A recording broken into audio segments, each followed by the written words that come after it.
வடகொரியாவில் வெள்ள பாதிப்பை தடுக்க தவறிய 30 அதிகாரிகளுக்கு மரண தண்டனை நிறைவேற்றப்பட்ட சம்பவம்தான் உலகம் முழுவதும் அந்நாடு பற்றிய விவாதத்தை மீண்டும் கிளப்பி உள்ளது.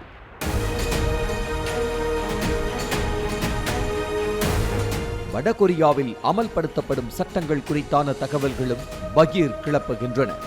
ஜனநாயக நாடுகளில் பெரிய பெரிய குற்றங்களுக்கே மரண தண்டனை விதிக்கப்பட வேண்டுமா என்ற விவாதங்கள் நடைபெற்றுக் கொண்டிருக்க, வடகொரியாவில் இயற்கையின் கோர தாண்டவத்திற்கு அதிகாரிகள்தான் காரணம் என்று குற்றம் சுமத்தி அவர்களின் உயிர்களை ஆயிரக்கணக்கானோர் முன்னிலையில் பறித்துள்ளார் அந்நாட்டின் அதிபரும் சர்வாதிகாரி என்று உலக நாடுகளால் விமர்சிக்கப்படுபவருமான கிம் ஜாங் உன்.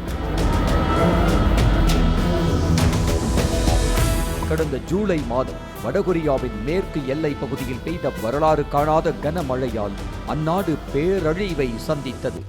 இதில் விவசாய நிலங்கள், சாலைகள், ரயில் பாதைகள், வீடுகள் உள்ளிட்டவைகள் நீரில் மூழ்கின. மேலும் இந்த பேரிடரில் சிக்கி 4000த்திற்கும் மேற்பட்ட பொதுமக்கள் உயிரிழந்ததாக கூறப்படுகிறது. இந்த நிலையில் இந்த இயற்கை பேரிடரை நேரில் ஆய்வு செய்த அந்நாட்டு அதிபர் கிம் ஜாங் உன் கனமழையால் ஏற்பட்ட வெள்ளத்துக்கும் உயிரிழப்புக்கும் அதிகாரிகள்தான் காரணம் என்று கூறி 30 அதிகாரிகளுக்கு மரண தண்டனை நிறைவேற்றி உள்ளார்.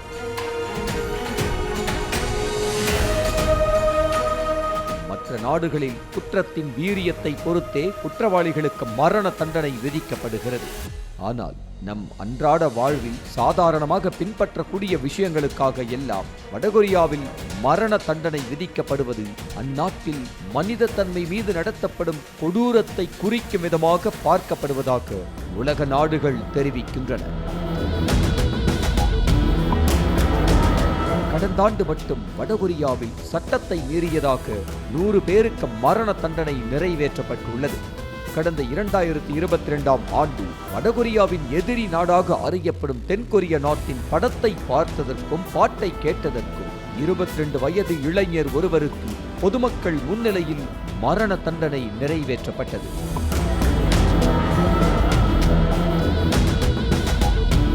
வடகொரியாவில் இந்த மாதிரியான செயல்களுக்கெல்லாமா மரண தண்டனை விதிக்கப்படுகிறது என்று உலக நாடுகள் அனைத்தும் வாயை பிளக்கும் அளவுக்கு கொடூரத்தை நிகழ்த்தி வருகிறார் கிம் ஜாங் உன்.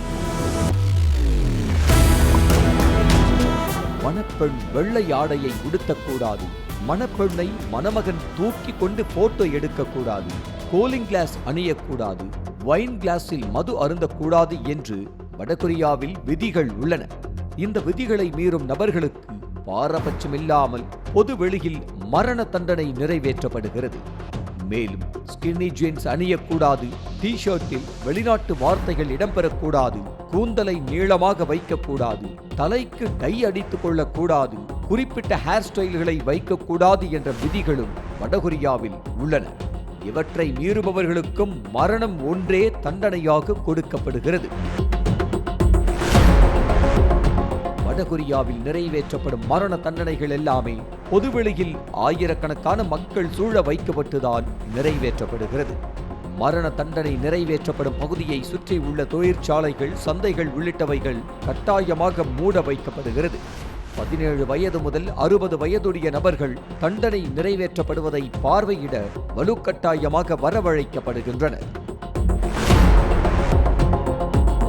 கடந்த ஆண்டு மாட்டிறைச்சி கடத்தியதாக 9 பேருக்கு அந்நாட்டு அரசு மரண தண்டனை நிறைவேற்றியது.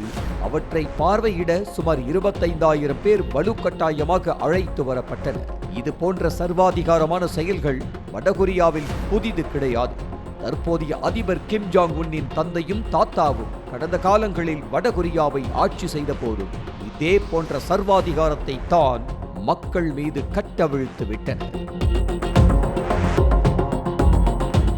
வடகொரிய மக்கள் மீது இத்தகைய சர்வாதிகாரத்தை கிம் ஜாங் உன் கட்டவிழ்க்க என்ன காரணம் என்ற கேள்வி அனைவருக்கும் பொதுவாக எழலாம். தன் ஆட்சிக்கும் தன் குடும்பத்திற்கும் வடகொரிய மக்கள் விசுவாசத்தை காட்ட வேண்டும். அதற்காக மரண தண்டனையை ஒரு கருவியாக வடகொரியா மக்கள் மீது கிம் ஜாங் உன் செயல்படுத்துவதாக தெரிவிக்கப்படுகிறது. செய்திகளை உடனுக்குடனும் துல்லியமாகவும் தெரிந்து கொள்ள சப்ஸ்கிரைப் பண்ணுங்க.